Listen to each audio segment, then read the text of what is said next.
Oh, what is the upskis, everybody? Welcome back to another episode of the GXGamerCast. We're on episode 93 of my little gaming show where once a week I just has to talk about video games. I love them so much.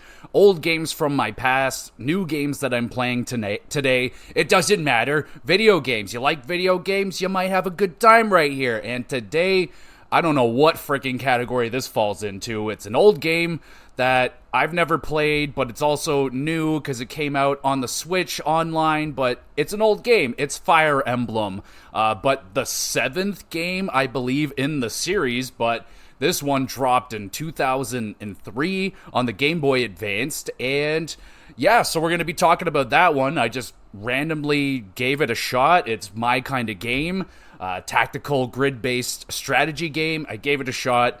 Ended up really enjoying it, and enough so, I want to talk about it along a little bit with my history with the Game Boy Advance, which is very minimal, and my opinions on at least the Game Boy Advance side of the Nintendo Online Switch situation, and at the end of it, I will talk about the 5 games that I want added to the Game Boy Advance catalog at the end of this review recap thingy. Alright, sound good. Alright, so Fire Emblem's on tap, but before we get into the Fire Emblem talk, let's talk about what I've been up to over the last week or so, and I always encourage you, the listener, the viewer, tell me what you've been up to. What movies have you seen? Have you gone out to the theaters and checked out anything lately? Let me know. What TV shows have you been checking out lately? You getting into anything? I know Survivor is finishing up. I'm doing my best to avoid any spoilers for season 46. I'm waiting for it to be completed. So,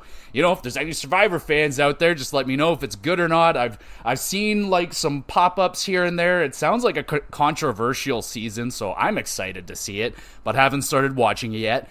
And of course, let me know what video games you're playing right now. There's so many games, just throw them out there. It doesn't matter. Especially the more obscure, the better. Throw out any indie games. It doesn't matter. Just let me know what you're playing as I let you know what I've been up to. Let's start with TV shows. So, my wife and I went through a little bit of that kind of that gamer void when you play a really awesome video game and then you finish it and you're like, what do I do with myself? I was so engrossed and ingrained with this video game. It became me for a little while. Now it's over. You're like, I don't know what to do with myself.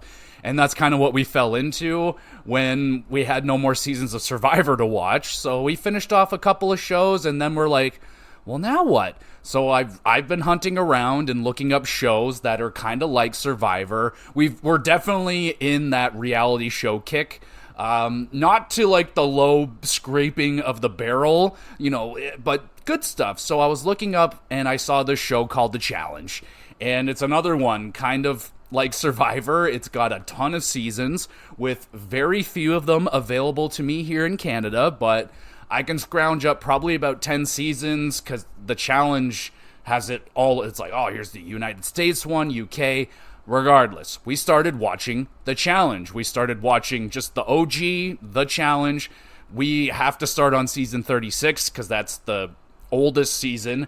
And this show is dope. Holy fuck. I don't know how I've never heard of this show before. There's 36 seasons of it. I think it's been going on since like the late 90s or something. Correct me if I'm wrong, but it's an MTV show. Now just relax. I know some people, fucking myself included, like I cringe sometimes when I just see some of the content coming out of MTV.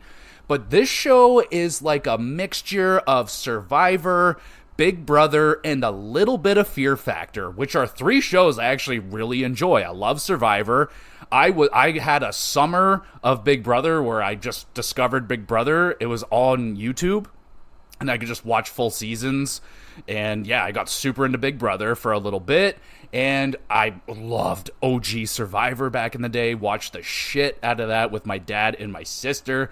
So this show, it's like I said, a combination of these 3 shows. You got a huge group of people that like are just like reality stars from across the shows. You got people from Survivor. You got Big Brother people. You got people from Love Island. Like all these people just merging into this freaking thing. And then you got challenge veterans, like people that have been on the show for 18 seasons, 10 seasons, 5 seasons, and then you got a bunch of rookies. It's crazy. It's tons of people. Familiar faces on Survivor for me. I was like, holy shit, I know you people from Survivor. I saw, I think, a person from YouTube or two that I recognized. It was sweet. So you get a huge group of these people in a big fancy house, and yeah, they're doing these ridiculous challenges that are almost like Fear Factor level. Like some of them are very like almost action movie level things where you're like on helicopters and doing these crazy freaking challenges, right? And sometimes you're eating stuff like Survivor, sometimes they're like puzzles, and yeah, man, I was like, okay, this is sweet. And people are getting eliminated. You got fucking backstabbing, you got lies and cheating and deception, tons of drama. We're in love. It's official. My wife is in love with it. She's already like, oh, can we watch some challenge? And I'm like, oh, we got a lot of wrestling to catch up on. She's like, yeah, but the challenge. I'm like, fine, we'll watch some challenge. I'm loving it too, y'all. This show is sweet. I wish there was more seasons available, but regardless, we crushed the first season. And I will say this is a much larger show than Survivor is. It was 20 episodes, and most of them are like a full hour long. Not complaining, we loved it, but it's a bigger show, and we crushed the whole first season. That's how much we're loving it. It was awesome, bro. It was awesome. There's people in that show we loved. Like there's kind of like the trolls in the house. Like they're just bringing up chaos and all this drama. It was Kyle and Devin. They were amazing. Some of the veterans, like the older lady, she's not like old, but she's like a veteran. She's on like her 18th season. I think it's Anissa. She was dope. Fuck, the person I hated the most, they're two big brother guys, Fessy and Josh. They're just, I fucking hated those two. And they're back in the season. We're on season 37 now. Season 36 was awesome. We loved it. I'm hitting that with like an 8.5. It was super fun, and especially it was our first season, so like we're figuring out like what the hell is going on. Okay, what does this mean? Okay, what is this, what is that? And the whole thing is you got like 30 people, and you have to win these elimination challenges to gain a skull, and you have to have a skull to compete in the final challenge. And that means people are getting eliminated, people are stealing skull. It's crazy, man. It's fucking dope. If you have not heard of this show, check it out. It's really cool. We just started season 37, just the first episode, and yeah, so that's our new addiction right now. We're gonna be talking about the challenge quite a bit for a little bit here, so my apologies, but yeah, the challenge was freaking dope. Started watching Wrexham. Welcome to Wrexham is back, season 3. Though it's not completed yet, I just couldn't help myself. I dived into episode 1, and it's hard to talk about, because if you haven't checked out Wrexham, it's an immediate spoiler to like just talk about current stuff if you haven't started watching it. But yeah, continuing on the story now, and yeah, of course you got more hurdles and immediate problems and drama right off of the gate. So yeah, classic Wrexham stuff. I'm diving into that, loving it. Wrexham's one of my favorite shows going right now. And I got another movie in. We got a streak going, folks. 2 weeks in a row. This time I finally got TMNT Mutant Mayhem checked off the list. And this movie was a banger. Oh my god, this movie freaking rules. I was telling my wife today, I'm like, I don't know what's going on, but I am in like, I don't know if it's just natural, like it's all around, but right now I am in like an animation golden age for myself. I'm feasting on animated movies and TV shows, like just feasting. Like I'm not even like a big anime guy. Like I maybe a closet anime guy, because when I think back to it, like I watch a lot of anime, just not like, American anime, Pokemon, Digimon, Yu-Gi-Oh, that kind of shit. Dragon Ball Z, like come on now. And yeah, just lately, like Blue Eye Samurai, you got X-Men 97, which I haven't checked out yet. You got Invincible. There's so many good shit. And the Spider-Man Into the Multiverse movies are some of the best I've ever seen. Legitimately like top 10 movies I've ever seen in my life.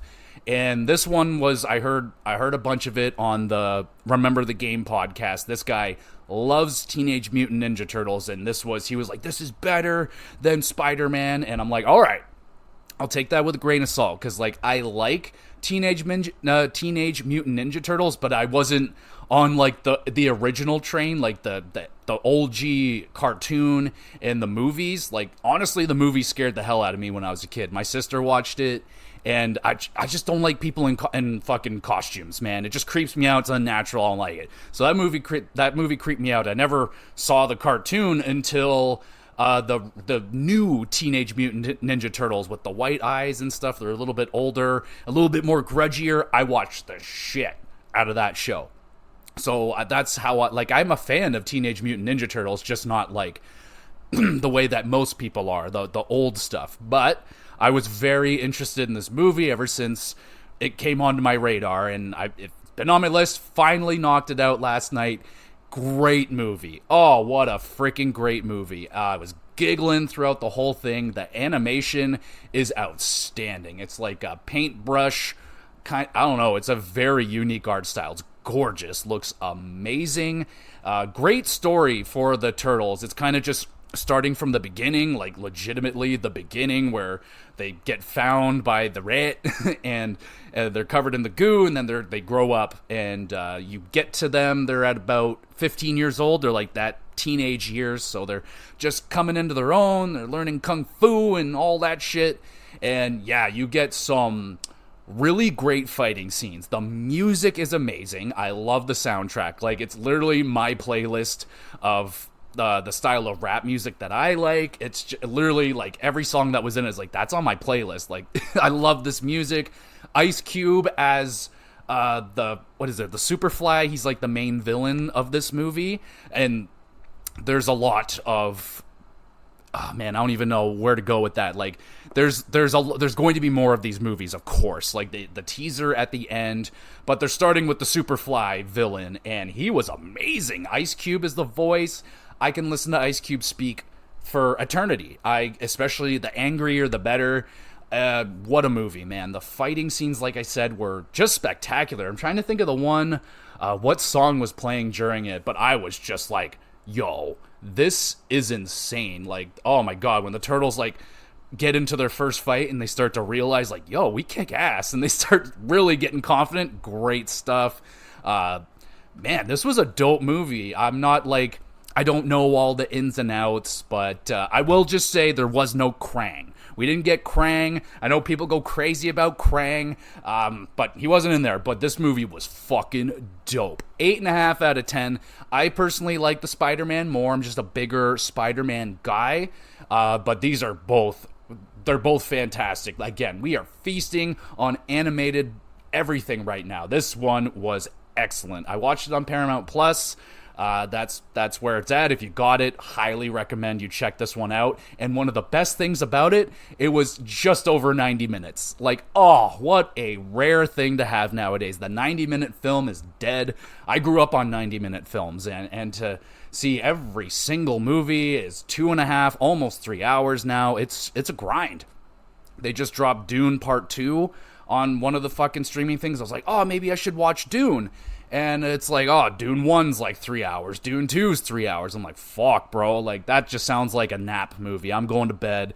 It's like, yeah. So I don't know if I'm going to take the plunge on Dune ever, but yeah, we'll see. Regardless, TMNT, unfucking real. 8.5 out of 10. Go check that one out. Let's talk about some video games that I've been playing. So played a lot of Fire Emblem this week. Finished that one out. We'll get to how that finished out as we get into the episode. So played a lot of Fire Emblem. I started playing, I literally just like got into the menus and was just looking around. Didn't even really do anything necessarily, but I started up Pokemon Stadium 2. I don't think I've ever fucked around with Pokemon Stadium 2 a whole lot. I played quite a bit of the first one. I owned it. I'm hazy on my memories of which game it was. My uncle and my sister used to play a bunch. I think it was the first one, but yeah, blessing on video games awesome, or kind of funny. Video games, awesome. That's a totally different thing. Kind of Funny Games, he's been talking up Pokemon Stadium. I'm like, yo, I got an itch for Pokemon, and I haven't really fucked around with Pokemon Stadium, really. So I might be diving into Pokemon Stadium 2 and see how that goes. And we'll see. Maybe I'll be talking about that one in the future. Perhaps an episode will be incoming for that game, more than likely. If I do get into it, I can only imagine there would be an episode. Playing a lot of Final Fantasy 16. Speaking of an episode, Final Fantasy 16 will most certainly be having an episode, probably in a week or two. I'm just enjoying the game at this point. I feel like I'm in the final, third of the game, but I'm just I'm doing everything, just enjoying it. More than likely going to get into the DLC, the one of them for sure, because it's free. From what the homie Josh told me, it's free. And then Rising Tides, we'll see. If I'm hungry for more, when I get to the end, I'll probably buy it and check it out. But the review will be without the DLCs, I imagine, just so I can have it. Bare bones, if I feel there's more to say with the DLC, I'll do an episode on it, kind of like I did with The Witcher, because The Witcher's DLC was insane. So playing lots of Final Fantasy 16, still really enjoying that. And I got some Diablo 4 in with the homies last weekend and had a great time again. Didn't play a lot, but we played a few hours, got deeper into the story. I'm level 40 now. And the homie Jesse, he's playing with his brother, and the new season started, and he's going on oh, the loot is so much better. I'm like, I know, it's just I want to get through the original story first before I dive into the crazy wacky shit. So we're getting there, but enjoying it. I love Lilith. She's awesome. I don't know if I have an episode for Diablo 4. I'm not really playing it in review mode. I'm just playing it to hang out and have fun with my homies. So that's kind of what that is. But played some Diablo 4. Maybe I could play some more this weekend. But that's all I've been playing this week. I know Paper Mario Thousand Year Door dropped. And that is immediately shot up to the top of the list of game I must play and want to play. Never played it. Love Paper Mario. That's like a white whale. Can never find that game. And when I did, it was way too expensive. So yeah, I can't wait to get my hands on that one. Not really in a rush, but I'm thinking about it a lot. And let's talk about freaking Fire Emblem. Let's talk about this game. I feel like it's a little under the radar. I think everyone knows about Fire Emblem, but not a lot of people play Fire Emblem. I'm probably wrong about that, but I don't know anybody that plays Fire Emblem other than myself. So let's talk about it.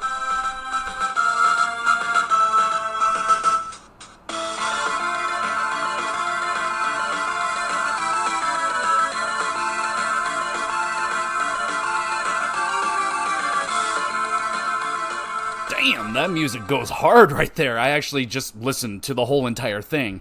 And I guess I'll just start with the music, in fact, because I wasn't playing the game with the music on because I was, sitting with my wife watching Survivor or The Challenge or whatever, and I didn't want to have the sound effects on to drive her nuts and possibly divorce me. So yeah, I kept the music down. I would turn it up every once in a while just to hear what the heck is going on, see if there was... just to see if there was any voice acting. Of course, there was not. It's Game Boy Advance from 2003. Things were a little bit limited, but hey, don't disrespect the Game Boy Advance.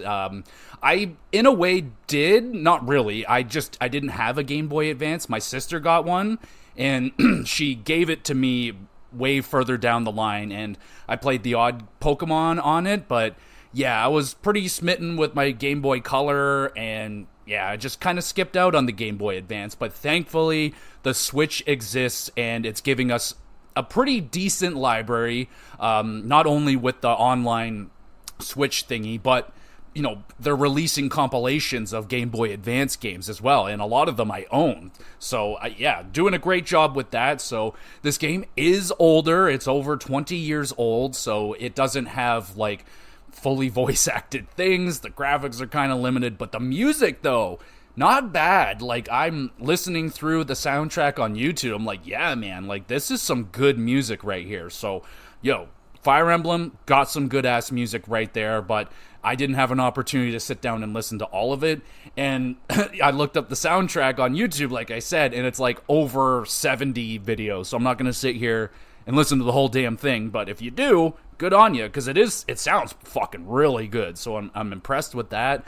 But the thing that was annoying, maybe you could have turned it off, is that when you are doing, like, cutscenes where you're talking to people, the dialogue's going by and it's doing the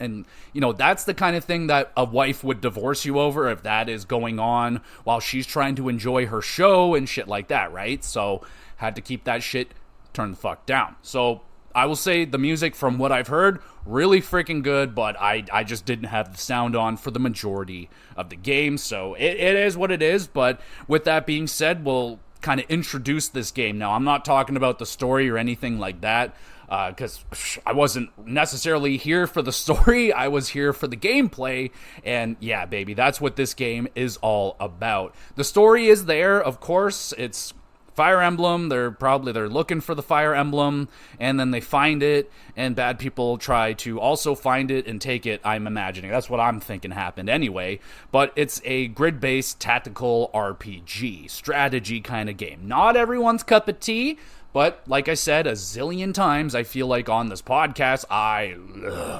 love strategy games so freaking much. Easy, hard, it doesn't matter. This one, my goodness, we'll talk about that. It had a moment with me, but for the most part, pretty freaking standard, fairly simple strategy game. Not that hard. We'll dive more into the mechanics and everything, but released in 2003, like I said, and you're playing as a master tactician, and you're controlling all these party members. You're controlling everybody, but you don't talk or anything. We don't see what you look like. You can name yourself, and I just let the game name me, and it freaking picked Mark. Like, Mark? I'm like, yo, no offense to Marks out there, but what a simple name. I was like, shit, I wish I came up with something else. I usually, I'm fairly, not, I'm not going to sit there and say I'm proud of it, but I like to come up with really funny names. And, one of my all-time favorites is from NBA 2K16. I had a 7'4" center, and his name was Marum Mensah-Bonsu. And I was like, yo, that name is unbelievable. So I didn't do that. I was stuck with Mark for over 30 hours. And yeah, so they're like, hey, Mark. But I did get that, though. Every time they would say, oh, hi, Mark. Well, he didn't say that, but I got, the room meme. Oh, hi, Mark. How's your sex life? Stuff like that. Anyway, so you're just taking part as this faceless, no real name tactician. And yeah, so you're just kind of hanging out in the background, just being in control, which is nice. So that's pretty much the extent of the intro. Like I said, it's a Game Boy Advance game. You don't have cutting-edge graphics and cutscenes and all this crazy stuff, but talking about the graphics, I think it's I am very easygoing with graphics, and I try to put myself in the shoes of 2003 me, which would have been 10, 11-ish years old. I would have been like, yeah, this game does not offend me. I'm not probably going around being like, yo, grandma, check out the cutting-edge graphics. This is crazy on the go. But it's fine. It's colorful. That's what they like to do with these kind of games. When you don't have a lot of detail, color helps. So it's a colorful game, greens and reds and blues. It's got colors. So colors are good. I think the sprites look good. It's, imagine old school, better, not quite Super Nintendo sprites, but better looking than Nintendo, old school Nintendo sprites. But yeah, cleaner than that, better colors for sure. And it gets, so the top down grid thing, that's kind of like your simplistic sprites. And then when you get into the battle animations, it picks it up. Now you're getting to Super Nintendo level graphics, and they look good. The animations are good. They have a lot of variety to it with the different attacks that you're pulling off. The weapons are accurate. If I fucking give Buddy an axe, he is using an axe in the battle sequence. If I give him a sword, he's using a sword. If he's using thunder, he's using fucking thunder. So that's cool. But the story scenes, they just play out with these, the lightly animated, storybook picture situations, just pictures of the people talking, going back and forth. The odd time they'll have, emotions, which is weird because a lot of the time they're they just have a still emotion, and a lot of the time it's just kind of happy, like not quite normal. Some people are just like meh, but it like throws me off at times during, if there's a sad part or something like a melancholy moment, and then you got Buddy over here with a smile, grin on his face. He's like, he's dead or something. It's just like, all right, that's a little weird, but again, didn't bother me that much. But a limited, like I said, there's nothing crazy, no big fucking cutscenes or anything. There was a neat little like picture moment where slightly animated with one of the homies taking down a big old dragon with a cool ass sword and one swipe, being all badass. I was like, that was pretty cool. That was pretty dope. But I'm not running out into the streets going, oh my god, Fire Emblem, unbelievable, everyone stop and play this. No, absolutely not. But it does the job. Absolutely did the job. So let's talk about the gameplay of this. So like I said 1,000 times, turn-based tactical gameplay. You get a lot of levels. This is a pretty long-ass game. I was actually surprised at how long it was. I clocked in at over 30 hours on this bad boy. And, if I would have been so over the moon. Like, man, I wish I could slap young me upside the head and be like, yo, broaden your horizons with the Game Boy Color and the Advance, because they're cheaper games, and just because they're cheaper games doesn't mean they're worse. Like, man, if I had some of these games, like a game like this that I probably could have convinced my parents or grandparents to get me for $40, $50, whatever Game Boy Advance games were, much cheaper than console games at least, I would have had more of these experiences and been a lot happier. Like, oh goddamn. Anyway, long game with a lot of levels. It'll put you on a map with the grid based. You're moving, certain characters move more. You got people on horses, they're flying across the map. You got people on Pegasuses and dragons and big guys in big fucking armor. They're slow as fuck and they're annoying, but they're really useful at the same time.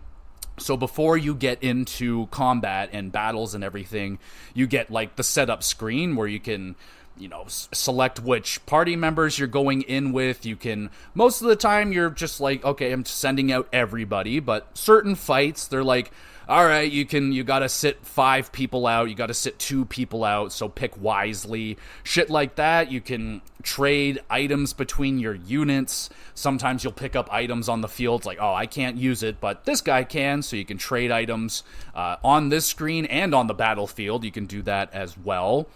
You can also check the map so you can see what you're getting yourselves into. It's like, all right, what do we got going on here?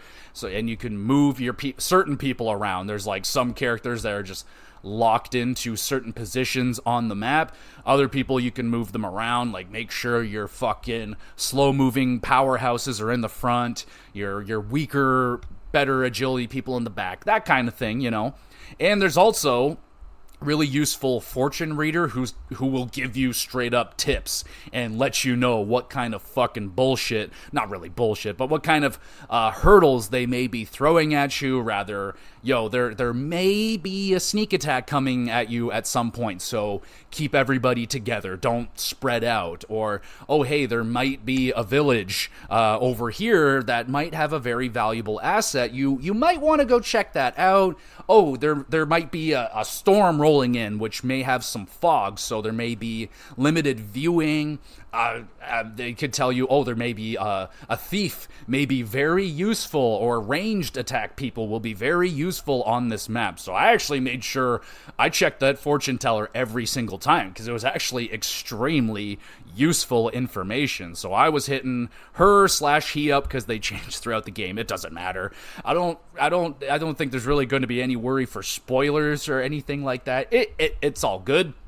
So you get into the maps, and the maps are varied. Some of them have different terrains that you can use to your advantage and your enemy's disadvantage. Very similar to Wargroove, where, I step onto a forest grid, and that gives me +1 defense and makes me harder to hit. I can go into the mountains, which gives me even more defense, even harder to hit, or you could just go out into the open, which gives you no benefits, makes you not harder to hit. You can stand on fortresses, which will heal you on your off turn. So it's like, bam, I could just kind of camp out on this fortress, let the homies come at me, and I can just get free heals and shit like that. So you have to be aware of your surroundings. Certain characters can't traverse, like the horses, they can't go on mountains and shit like that. They have trouble getting through the forests. Certain people are good at moving through pretty much anything. The Pegasus people, they can fly over mountains and they have no problem moving, but they're weak as shit and they're fucking useless. I will say that. And some of the maps, like I mentioned earlier, they have like bad weather. The fog will, now you can't see where people are. You'll have to take a risk, like to make a move into the fog. You might run into an enemy, and then that just ends your turn for that person immediately. So that's when the thief comes into handy. The thief has a big range of vision, so you throw him out there. And there's torches. You can fucking plant a torch. It'll just light up the whole entire situation. I think they also had like, there was a storm that comes, like a winter storm that rolls through that makes everybody super slow. And that's just admittedly a little bit tedious. It's like now everyone's moving like one square at a time. And it's like, ugh, I can't wait for the storm to be over in 8 fucking turns. But that happens. You have a bunch of character classes to use as well, and they use different weapons. Like I said, some of them move faster and slower, shit like that. You got like knights, they're the ones on the horses, they move really fast. They're just generally fantastic. They have certain weaknesses, but for the most part, my knights were like my go-tos. Like they're going out on every map. They're generally leading every charge. They're extremely useful. Even you have the option to rescue certain characters, which means you just pick them up. So you can just take a horse person, go pick up a slow mage, basically throw them on the horse with you and just move them up the map a lot quicker. So the knights were really useful. You have mages, which shoot magic. They're weak because they don't have any armor on them, so you have to be very careful where you're putting them, but they have hella powerful magic.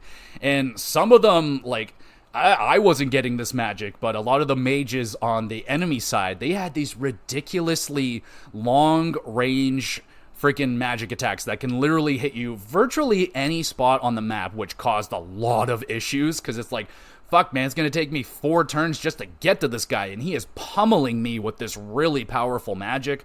But yeah, mages, super useful, especially later on when you start getting some more of that powerful magic. I did, like, pick up that spell from one dude, but it only gave me, like, 3 uses of it, and it's fucking amazing. I would have loved to have that. You got your archers for ranged attacks, and then you have the lords. The lords are like the main characters of the game. I think there's 3 of them. I don't think it really matters their name, but it's Ellawood, Hector, and what's the girl's name? Oh, geez, my bad. It's something. She has green hair. I think she's in one of the Smash Bros. I feel like a few of these people are probably in Smash Bros. I haven't played Ultimate in a long time, so I don't know. It's been a while since I've seen all the additions of characters, but these people are probably in it. I'm not surprised. I thought Ellawood was Roy, who is like my favorite character for no real reason other than he was my favorite character in Melee.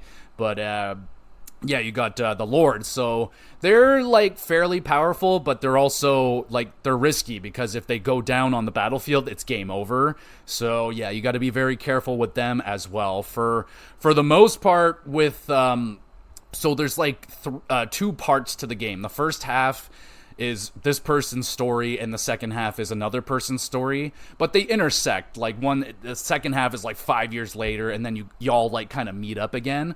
But the first half, like, characters can go down on the battlefield, but they're just out of the fight, so you'll get them back in the next fight. But then the second half of the game, death is death. You die on the battlefield, they are gone. So it's one of those games, but with it being on the Switch, you can do save states whenever you want. So I'm just going to say that, no shame, I use save states a ton in this game. Absolutely. Like, I'm not fucking 8 years old and got all the time in the world to play this game over and do levels over and over again. Nah. I was making save states when I'm like, all right, I'm in a good position. This is a good saving spot. Let's work from here and move on and so on. If I did lose a character that was really important to me, I'm fucking reloading, and I'm gonna start and do that shit again, because sometimes the game just throws a curveball at you, and you're like, well, I didn't see that coming, and now she's dead, he's dead, and I can't have that. That's just not going to happen. So the lords are important. They're like I said, they're pretty strong, but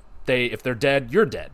You got the Pegasus Rider. I only had one. She was completely fucking useless because she was so weak.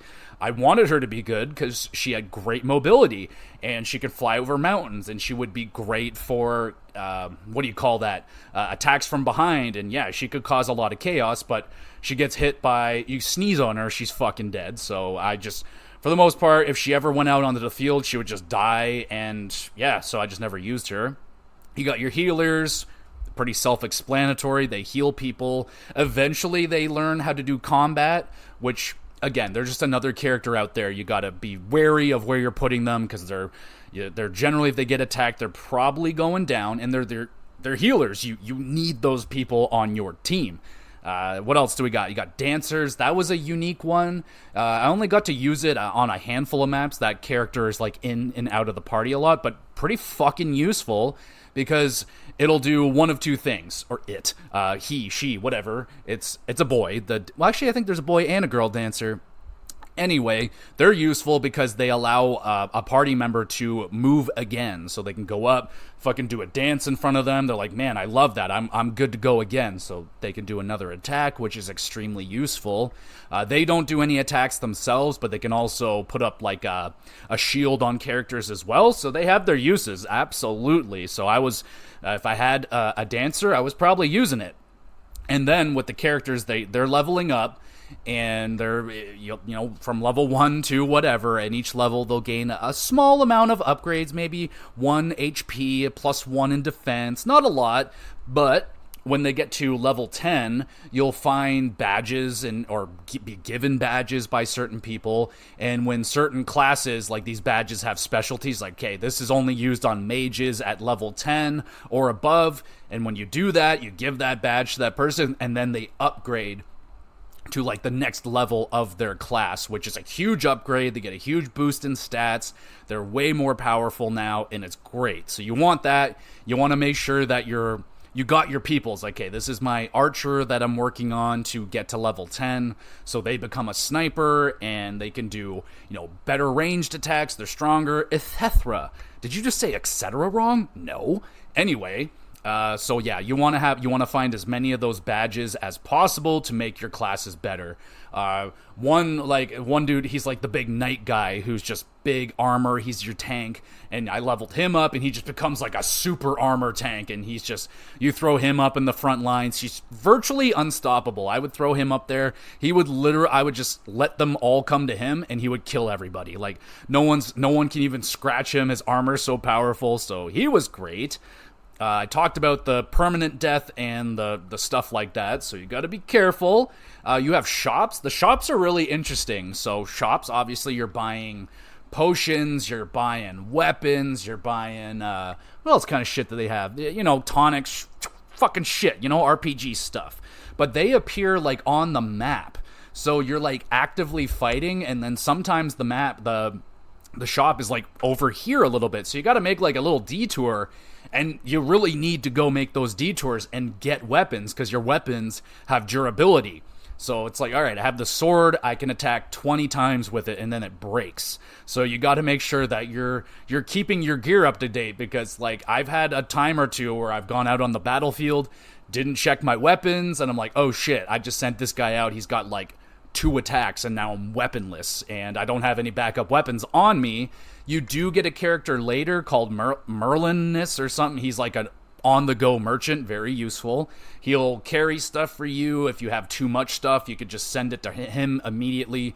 Useful guy, but he can also be attacked on the battlefield, so you have to like defend him. And at first, he can't move. You just plop him on the field, and I don't know, like 70% of the time, a random fucking like an attack would happen, like people just appear, and of course they're always near fucking Merlin, and no one's there to defend him, so I have to send people in a scramble back to save him, and it's just like, but he's so damn useful, so I have to save him. So you have the shops, and like I said, you got to go make detours, usually with horse people because they're fast, and you go pick up fucking weapons and healing stuff, everything that you need, and you need that stuff, like I said. There's like 1 or 2 times they give you a shop just kind of to go to, but yeah, they're like on the battlefield, which is, I don't think I've ever played a game like that. Generally, the store is like in that getting ready menu, which it isn't in here, so that was rather interesting. So I was like, oh shit, it was very important to go to the shops and make sure you do that. And on top of that, sometimes there's other random things on the battlefield. There'll be villages, and the villages will get attacked by enemies on the battlefield, and they'll destroy the village, which will lose an asset. Like, sometimes the asset is really good. One time, I saved a motherfucker from the village, and he was just like, yo, can I be with y'all? And he was like a powerful mage. And I was like, that dude, he was with me all the way to the end of the game. So I made sure after that to check out every house and village. Like, some of the houses, they'll just give you like really good tips. They're like, oh, hey, go up this path and they won't fuck with you. Like, this guy can't attack you, or this guy's waiting down here to ambush you. Go this way. So again, very useful. Like, it was always worth my time to go out of my way and check out what homie is saying over here. Maybe they give me a really powerful weapon that's going to help me with the boss fight at the end of this map, or they'll give me a potion, they'll fucking something. It's always worth your while for the most part. There might be one dude who's just like, get out of here, you freak, or I don't know, shit like that, but that was very useful.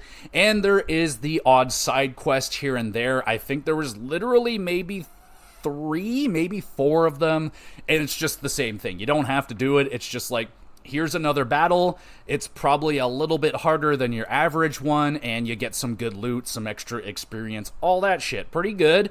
But overall, it's just kind of your standard grid-based tactical RPG. Leveling up the people, but it's just really fun. Again, I will use the Wargroove comparison. If you played Wargroove, it's like the exact same thing. So it's freaking really, really well done. It's super fun. I don't know. I can't get enough of it. It's probably super boring for some people, but I just love tactical gameplay. I just can't get enough of it. So with that being said, I have one more thing that I want to mention and talk about with this game, and that is the final fight in this game. Holy fuck, is it ever hard. I couldn't do it.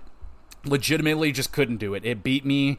I tried for quite a while last night, man. I tried and reloaded, trying again and again. So let me run you down what the hell this final fight is, because it's a fucking lot, man. It is tough. Like, without save states, there's no fucking way I would have ever done this, and even with the save states, I couldn't fucking do it. So I don't know how anyone could have beaten this fight without them, unless you had, like, I guess I just missed some stuff. I don't know, because I read some guides and they're like, oh, use this and that, and I'm like, I don't have that. What the fuck? So anyway, the final fight is just an endurance battle. So you have like these kind of like bosses, these like generals that you're fighting throughout the game, and each one of them's really strong, really tough, and you fight through all their cronies to get to them. You take them down, and then in this fight, you have to fight all of them. There's like 6 or 7, maybe 8 of them, really powerful motherfuckers, like with all different variety. You got like a dude who's a mage, a archer, you got all of them, and you're just in this like big kind of like area, and they're coming out of these passages like slowly. Like every other turn, a passage will open and just unleash like the fucking powerful dude and like a handful of their cronies, and you're like, shit. So you're just like fucking scrambling around to basically I was trying to block them in their little rooms that they would emerge from. So I'd put my most powerful guys at the door and try and lock them in there and just try and do as much damage as I can. It was carnage just getting through that alone. So that's like 8 bosses you take down right there. And then the real boss, his door opens finally. You can't even get to him until you take down all the other bosses first. And then he's sitting back there with like two mages that have insane range. Like they're hitting you, they can hit you from anywhere on the map. And from where you're at during the fight, like I was probably 3-4 turns away. So I'm dealing with these long range assholes just destroying my party from range. And working my way up, finally get up there, take out the mages, take down this Nurgle motherfucker, whatever his stupid name is, and he's like a super powerful mage who can literally one-shot pretty much everybody except one specific guy who you have to use to fight him. So you gotta be super duper careful where you're placing people. And then you take him out, you're not done yet, they send out a fucking dragon, and this dragon is the most powerful thing in the game by far. Legitimate one-shot kill power for damn near everybody in my party. And the worst thing is, like, it's got the biggest health bar of anything in the game. Like, the biggest health bar you dealt with up until that point was that Nurgle guy, and he was 75 HP.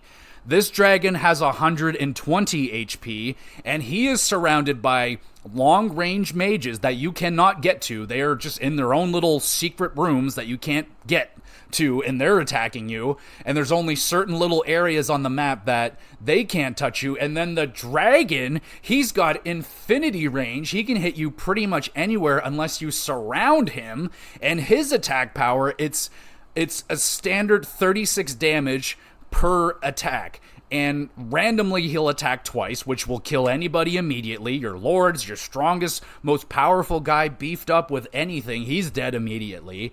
And you are fucking just scratching this guy. I am hitting him with my most powerful attacks, and it's doing like 8 damage. I'm like, I can't do this. And I think only 3 characters can do damage to him with their special weapons, and his counterattack kills them all immediately, and I lose the game. So I kind of got fucked. I was like, I just can't do it. I tried, and I did every strategy. I got him down to like 60 health. That's the closest I can get. And I was like, you win. You beat me, dog. Like, I can't do it. I don't have the means to do it, and I'm not restarting it, going through that huge like gauntlet of bosses, just nah. So I'm good right there. That boss was way too hard. That was just a consistent like 4 out of 10 difficulty spiked up to like a 9.5. Don't like when games do that, just to stump a person to make them play the game longer and longer and longer. Now, again, I probably did something wrong. From the guides that I'm reading, it's like, oh, you need to beef up the big mage guy that you have, and he will do big damage, and the big damage he's doing is 8 out of 120, so that's how many attacks? A fuckload. Way too many. I can't live. So yeah, I couldn't make it, but I had a lot of fun playing this game. I just can't officially beat the damn thing, because it's just, wow, that final fight is insanely hard. But hey, it's another one of those games, tactical grid-based RPG. If you need another one of those, God forbid, there are a ton of them out there. So I'm not going to say this is one of the best ones. Absolutely not. I've played lots of them that are better, but I'm trying to put myself in 2003, Game Boy Advance. Like, this is a banger. Like, if I played this in 2003, I would have fucking loved this game, man. Like, it's up until the final boss and being absolutely destroyed by that thing. But really freaking good, man. If you have the online thing, it's one of the, I mean, I haven't played many of the games in the Game Boy Advance library, but this one was really fun. One of my favorite, I'm not going to rank them yet because I haven't played a lot of them, so I'm still going to have to go through before I do a ranking. But I will say I really, really enjoyed it. Like, if, trying to score it in with an idea that this came out in 2003, I'd hit it with like a solid 7.5 out of 10. I thought it was a really good, fun strategy RPG game that, yeah, you get a lot of bang for your buck too. It's really long, easy to just sit down and play, listen to a podcast, watch a show. Great game for that. So I would recommend it, but yeah, that final fight can fuck itself. That shit was lame. All right, so I've been teasing this. I want to talk about the 5 Game Boy Advance games that I want added most to the Game Boy Advance library.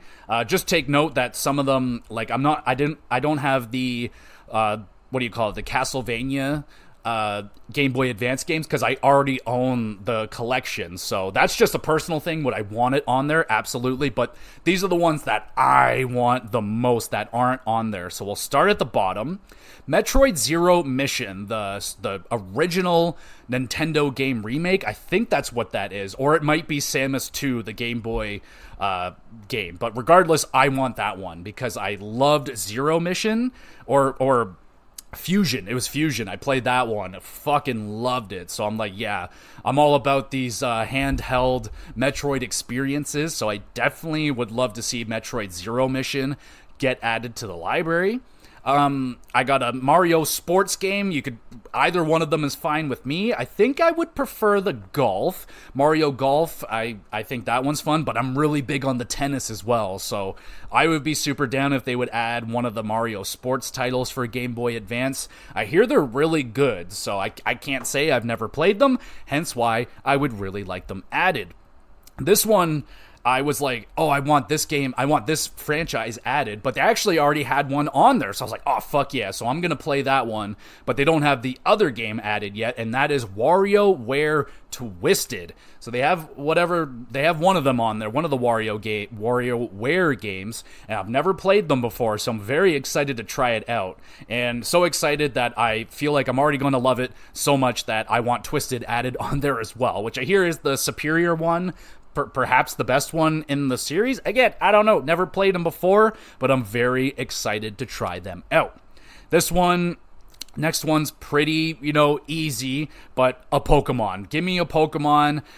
Preferably, I think for me personally, I would like Emerald, just because I have Fire Red, Leaf Green, and played them quite a few times.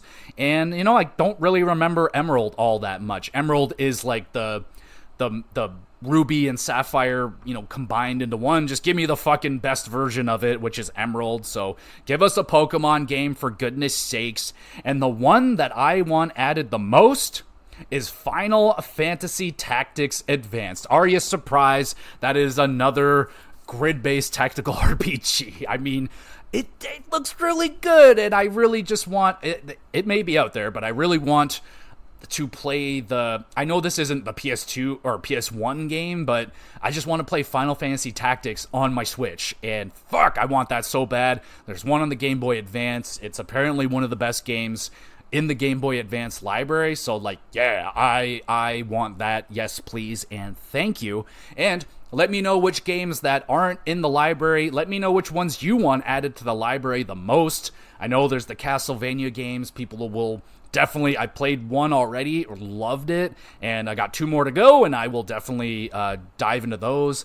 They already have Mario Kart added on there. They've added in a good amount of the Mario games. Like, they have one of the sagas. They have another one they could add. Yeah, just let me know which ones they can add. I think it's safe to say they definitely need to add more. Like, at this point, like, we have Switch 2 is like coming out next year, and there's just so fucking many games that aren't on the library just yet. Like, I can go crazy on the N64 and the Super Nintendo. Like, there's a lot of games on the Super Nintendo one, but there's a lot of games that aren't either, you know what I'm saying? And the N64 might be one of the worst ones. Like, there's some bangers on there for sure, but they are missing so many of the essential games. So at some point, maybe when I do if I get into Pokemon Stadium, we'll do a similar episode to this one where I do a review of Pokemon Stadium, and then at the end we'll do like a top 5, top 10 N64 games I want added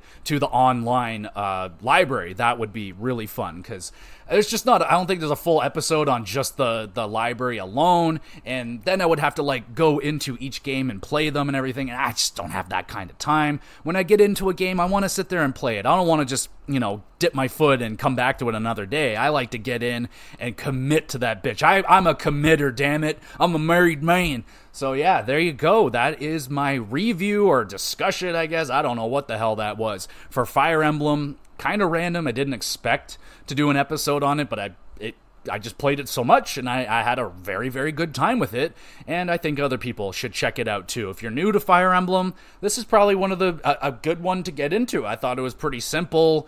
Mechanics are easy to get into. It didn't have that much horrifying difficulty until the end of it. So yeah, it's a pretty solid one to try out if you're new to tactical grid-based RPGs. You know, don't go diving into like XCOM and Civilization just yet, though that's not quite grid-based, but strategy, you know what I'm saying? Anyway, really fun time with that game, and hopefully you had a fun time with this episode. Thank you everybody so much for listening or watching if you're on YouTube. And speaking of that, you can go over to the YouTube channel, Gamer GX Videos, where I upload all these episodes of the podcast. You can listen to them, watch them, doesn't matter, but it's a great place to drop a comment. You have any questions, concerns, I would love to read a question live on the podcast, shout you out, read your question, answer it, all that hoopla. That would be a ton of fun. There's a Twitter page as well where I upload or put up announcements and let you know when the podcasts are out and all that great stuff. If there's any schedule changes, I try to let you know as